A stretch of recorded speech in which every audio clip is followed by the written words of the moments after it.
Ukweli ni kwamba unaweza ukachagua maamuzi ya kufanya, lakini huwezi kuchagua matokeo ya maamuzi uliyoyafanya. Kwa sababu ya maamuzi uliyoyafanya, inaweza kupelekea ukajikuta upo jela. Kwa sababu ya maamuzi uliyoyafanya, inaweza kupelekea kuharibu mahusiano yako na watu wako wa karibu.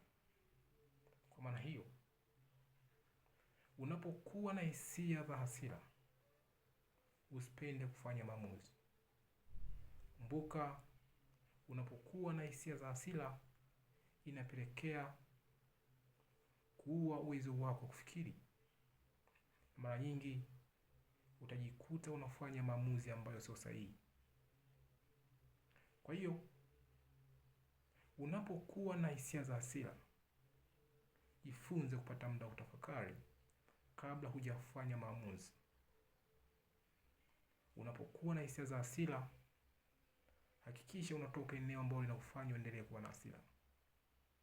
Kumbuka, kwa sababu ya hasira, kuna watu wamejikuta wameharibu mahusiano yao na watu wao wa karibu.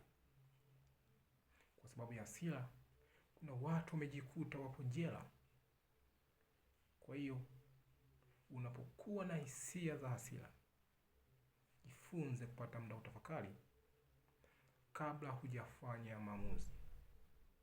Kumbuka, unaweza ukachagua maamuzi ya kufanya, lakini huwezi kuchagua matokeo ya maamuzi uliyoyafanya.